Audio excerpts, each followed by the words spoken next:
It has finally happened. By endlessly nerfing perks that incentivize killers going for hooks while simultaneously gigabuffing and adding insane new hook-based survivor meta perks to the game, it is no longer worth going for hooks over straight up slugging while playing as killer. It currently takes 210 seconds for a survivor to die on hook, not counting any additional factors like reassurance or camaraderie, and it takes 270 seconds for a survivor to die from bleeding out on the ground. So while that technically is an additional minute if they bleed out on the ground, and yes, if you allow survivors to get unhooked, the time to kill potentially gets even wider, but when you stop to take into account things like carrying survivors to hooks, buffed flashlight saves, flashbang saves that have been bugged for like a year, buffed saboing, and pallet saves, all of these little things start to add up significantly. Then combine that with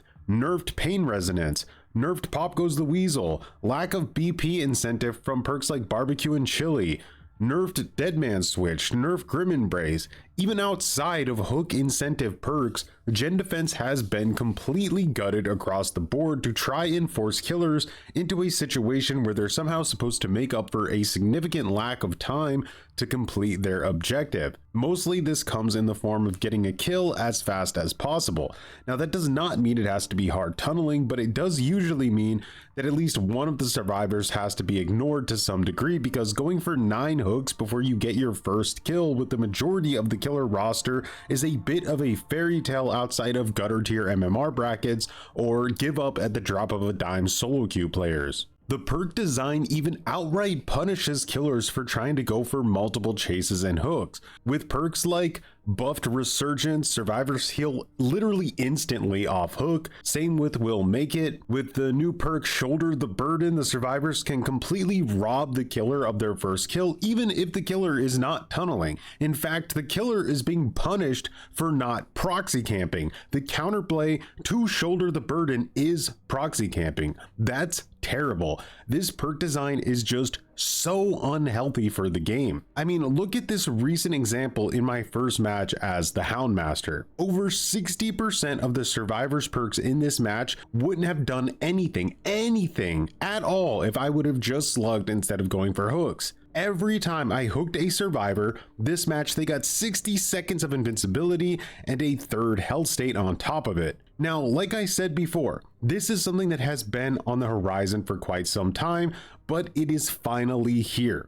It's still the beginning, but believe me, hard 4-man slugging is the new meta. And unfortunately, I'm usually a few months ahead on these things. So right now, I'm kind of the crazy guy who's shouting from a rooftop that nobody really believes, but 2 to 3 months from now, everyone will really see that this is the new meta. Moving on though, some of you may have seen Otz's recent video where he referenced Carnivorous's experiment that already suggested that slugging was the superior strategy over hooking even before shoulder the burden was added to the game. So now it's just even more solidified in my opinion. But in a more personal example, just the other night, I won almost every match I played going for slugs and lost way more by going for hooks because at the high level, it just doesn't reward you as killer anymore. You literally make your own matches more difficult now by hooking survivors.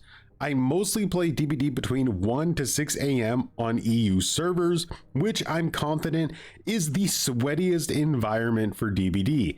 Every other match is a cliche tryhard Swift running the full armada.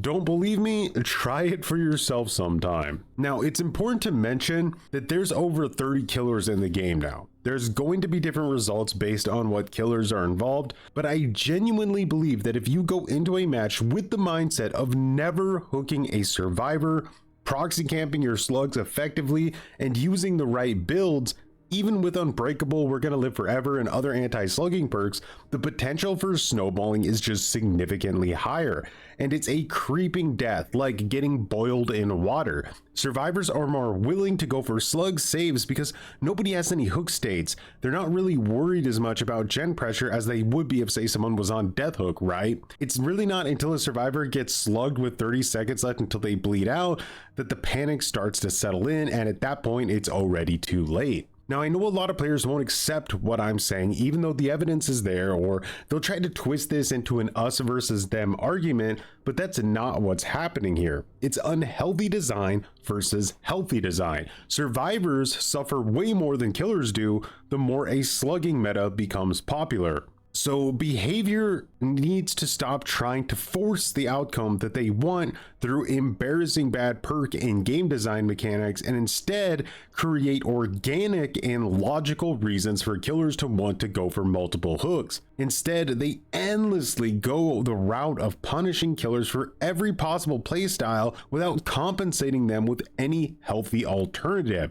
And I'm sure that's what they're going to do again. They're going to find a way to make slugging impossible by default without any perks like the anti-face camper mechanic, and offer absolutely nothing to compensate for it in return, which will lead to more innovative and boring playstyles from killers, as it always does. And I want to clarify that this is not a skill issue. Slugging a team of good players is not that easy. A lot of killer mains will even argue that going for hooks is still the best option, and depending on what killer they use, what region and time they play DBD, that may very well seem true to them. But the reality is, when the sweat hits the fan, slugging is the superior option in the game right now. It's not to piss off survivors or be a toxic edgelord. It literally just makes games more manageable to win, and as time goes on, I'm confident more and more killer players will come to this conclusion as well. I might even break out the Harambe strategy guide for those that need help slugging if this video gets enough likes. But that's what I kind of wanted to rant about today, because I really feel DBD balance wise is in the gutter when it comes to high level play right now.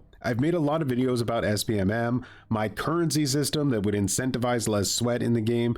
Basically, even though I love the game, I hate DBD at its most competitive level, as most people do. It pushes me away from the game, it makes me feel like I'd rather play something else, and often I do. But going forward, I'm no longer going for hooks on principle.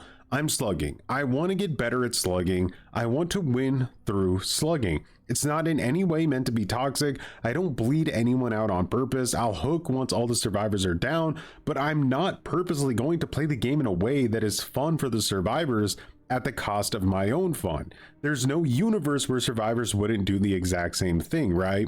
It's just the killer is sort of the arbiter of fun, so they get a lot of flack when they don't come into a match with a quote-unquote fun playstyle for the survivors. Anyway, I am genuinely curious what you all feel about there being a slugging meta, about slugging being better than hooks, if you're willing to try it for yourself and really commit to the idea of going for slugs straight out of the gate as opposed to going for hooks. How it usually works now is you slug when the opportunity presents itself. That's kind of how slugging has always worked. If the survivors do something stupid, you take advantage of it and you get a few slugs, and then sometimes you can even get a 4K out of it. But going into a match, slugging the first survivor and just continuously slugging throughout the match and trying to snowball off of it, it's its own unique playstyle.